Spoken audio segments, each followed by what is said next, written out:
Ac o drafod gwledydd tlawd sydd yn ceisio datblygu, mi ywn ni wlad felly. Mae na dirprwyaeth o Gymru yn Nicaragua ar hyn o bryd. Maen nhw wedi treulio pythefnos yn y wlad yn ymweld â phrosiectau datblygiad o bob math. Mi ffurfiwyd partneriaeth rhwng Cymru a Nicaragua yn y 90au pan oedd y Sandinistas plaid y chwith mewn grym yn y wlad, tra bod gwrthryfelwyr asgell dde, y Contras, gyda chymorth yr Unol Daleithiau, mae rhaid dweud, yn ymosod ar wlad. Roedd hi'n rhyfel cartra i bob pwrpas.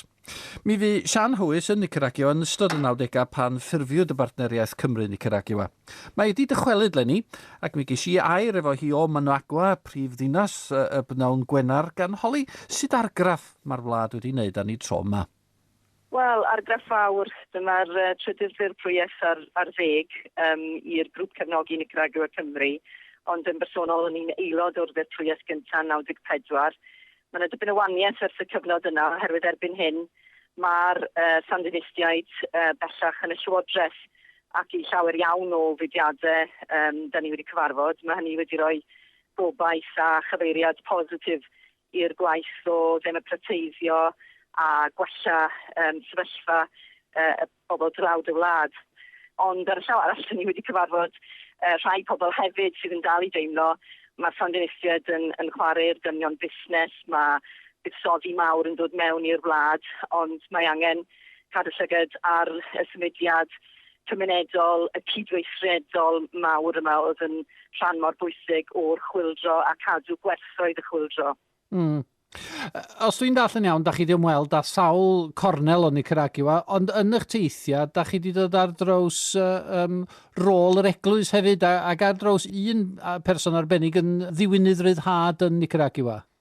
Mae wedi bod yn fraint i ni gyfarfod un o brif ladmyddion diwynyddiaeth ryddhad, Tad Miguel Despoto. Mi oedd yn ffigwr amlwg yn y cyfnod cyn y chwyldro yn rhan o'r deuddeg nath sefydlu ffrynt eang i ddrwydro dros hawliau'r tlawd. Fe gafodd i dorri allan o'r eglwys gan y pab, oherwydd yn ystod cyfnod cyntaf Llywodraeth y Sandinistiaid, fe oedd gweinidog tramor y wlad, a mae hefyd wrth gwrs wedi bod yn llywydd ar cynulliad cyffredinol y Cenedloedd Unedig yn y blynyddoedd diweddar. Sut oedd o'n edrych ar heddiw felly? Ydy'r frwydr yn parhau? Ydy'r un frwydr yna iddo fo felly? Ydy, mae'r frwydr yn parhau. Da ni wedi bod yn ymweld a gwaith mudiad acsiwn medical Christiana.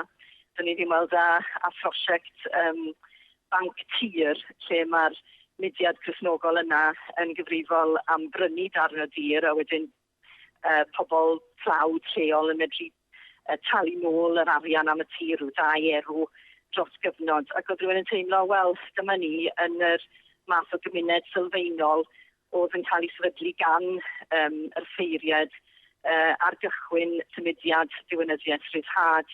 A gyda'r Tad Miguel, oedd yn sôn yn cryf wrthon ni amdan yr Iesu fel gwrth imperialydd.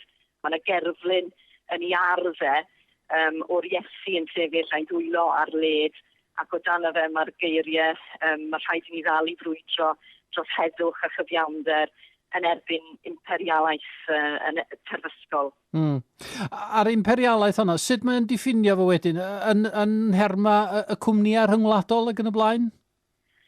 Wel, wrth gwrs mae'n gweld Nicaragua fel coloni, wedi bod yn coloni i'r Unol Daleithiau. Fel mae'n digwydd, mae Tad Miguel yn dod o deulu dad Cuedd, un o teuluoedd mwyaf cyfoethog Nicaragua, ond wrth gwrs oedd rhan fwyaf o'r wlad yn byw mewn tlodi.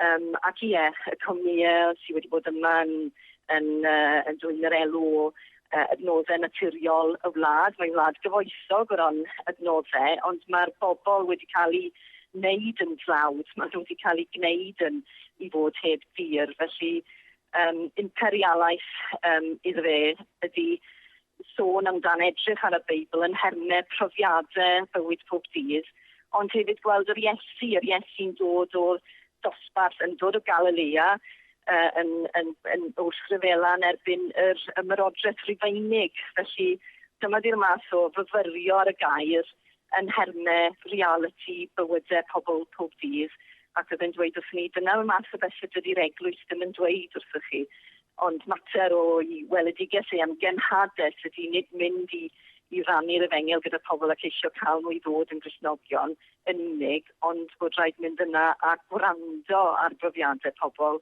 a gweithio ar y cyd gyda phobl i ddod o hyd i atebion syml anghenion bywyd pob dydd, bwyd, llety, hunan barch ac yn y blaen. I ba radda da chi'n teimlo bod yr eglwys yn Nicaragua yn ymatab i'w neges o felly, ta ydy hi fel bob eglwys efallai yn ffeindio bod yn sefydliad yn haws? Wel, mae'n gyfnod go diddorol oherwydd mae Ortega y llywydd erbyn hyn y sloganau o gwmpas oedd i ddefnyddio Christiana yn ei slogan fawr nhw. Mae'n rhoi cysnogaeth a sosialaeth at ei gilydd ac yn gorffori hynny. Ond dyn ni wedi cyfarfod efo grwpiau hawliau merched, grwpiau hawliau pobl hoiw, grwpiau amgylcheddol, sydd yn hybu'r weledigaeth fawr mewn gydraddoldeb ac o barch at bobl oedd sy'n rhan o gyfansoddiad Nicaragua, ond yn pwyntio at gwrthdywediadau oherwydd bod nhw'n dweud, wel, mae'r eglwys Gatholig fel sefydliad yn cael gormod o ddylanwad o fewn y llywodraeth bod hi'n wladwriaeth leig. Mae'n dal dylanwadu ar enghraifft fawr sydd wedi digwydd yn fan hyn, wrth gwrs, ydy diwygio'r gyfraith fel nad ydy erthyliad therapeutig ar gael bellach ac i berched mewn cymdeithas mae hynny wedi bod yn newid aruthrol ac yn enghraifft o ormes ac o diffyg cydraddoldeb yn ei bywydau. Sian Hywys ym Managua, prifddinas Nicaragua.